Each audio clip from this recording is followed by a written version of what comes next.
One of 2022's biggest Big Ten matchups has become an expected drubbing. Welcome to the Voice of College Football as we preview Week 6 in the Big Ten, and we've got Ohio State's first road test. Is it going to be a test, though, at East Lansing? The Buckeyes are a 27-point favorite. How could that possibly be? Well, Michigan State's been awful for the past 3 weeks now that they've played Power 5 competition. Again, welcome into the Voice of College Football. Please like the video, share the videos out on social media, and subscribe right here. Buckeyes on the road for the first time. They go to East Lansing. They are 10-0 there since 1999. Of course, the Buckeyes drilled the Spartans in a top 10 matchup last season, 56-7. And you're not going to hear this comment made very often. 56-7, and it wasn't that close. Buckeyes led at 49-0 at the half. C.J. Stroud only let the ball hit the ground 3 times. And that was against a team, of course, led by Kenneth Walker III, who went 11-2, finished in the top 10, and won the Peach Bowl. Michigan State's nowhere close to that team, even though they've got the same coach, Mel Tucker, same quarterback, Peyton Thorne, 8 touchdowns, 6 picks, but don't blame him for the most part. He is running for his life. I caught the entire game against Washington, and that was the first big warning sign of things to come. Washington completely dominated that game. Peyton Thorne ran for his life, ran around like Russell Wilson, and Fran Tarkenton made as many plays as he possibly could. And Keon Coleman's a top flight receiver for this football team. 25 catches, 3 touchdowns. He made the plays to keep Sparty within distance in a game that they lost by 11, but looked completely outclassed by 5 touchdowns. They got whipped on the line of scrimmage, and this has been Michigan State's issue. They cannot run the ball. 29 carries, 42 yards against Washington. Then they come home to take on Minnesota.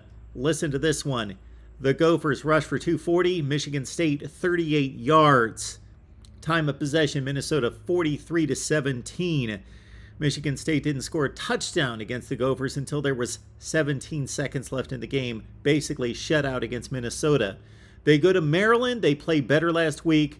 Definite improvements there. Maybe Maryland's not quite as good, but it was a decent football game. But Michigan State, again, outclassed by Maryland. They lose that one.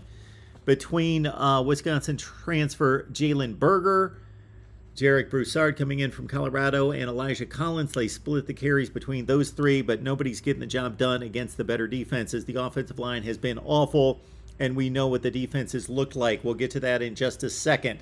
The Buckeye defense, after giving up a huge play against Notre Dame in the first drive of the season, has looked, for the most part, despite giving up some big plays against the likes of, let's say, Toledo, has looked pretty stellar. Jim Knowles' defense is improving, and there's no question about that. Wisconsin only scored 1 touchdown when it really mattered. The rest of it was meaningless. This defense is currently 10th in the nation in yards per game at 263, 16th in the nation in points given up at 14.8 points per game. The Rutgers touchdown drive was the first drive of the game, and then the Buckeyes gave up nothing against the Scarlet Knights. Now taking on a very capable Michigan State squad from the standpoint of skill position players, but the Buckeye defensive line should dominate this game. Travion Henderson will be back. What about Jackson Smith and Jigba?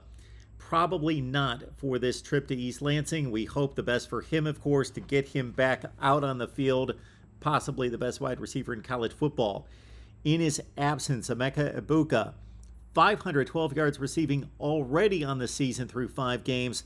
Marvin Harrison has 405. Julian Fleming has accounted for 4 touchdowns, and between the 3, 15 touchdown receptions from a C.J. Stroud, who probably turned in his worst performance of his career last week against Rutgers. Missed a lot of guys and did not see guys open.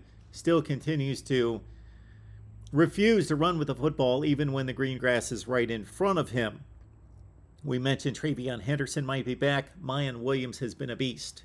Scored 5 touchdowns against Rutgers. Of course, that joined Pete Johnson 1974 and Keith Byers 1984 in the famous shoe flip game against Illinois for the record-setting mark at Ohio State.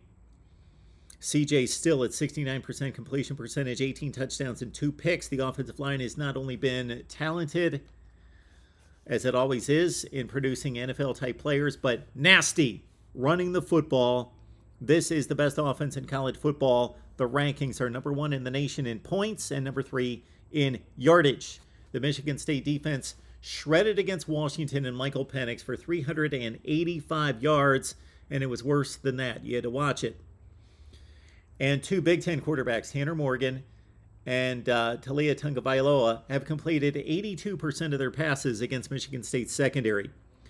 Jacoby Windman, the transfer from UNLV, is making plays in the Michigan State defense with 8 tackles for loss and 5 sacks. The team, though, through 5 games, has 0 interceptions. The point spread is 27. Buckeyes, Michigan State. Get my pick on patreon.com. Search MarkRogersTV, and you get Steve Merrill's Under the Radar selection of the week. He's 5-0 against the spread. We will see you next time.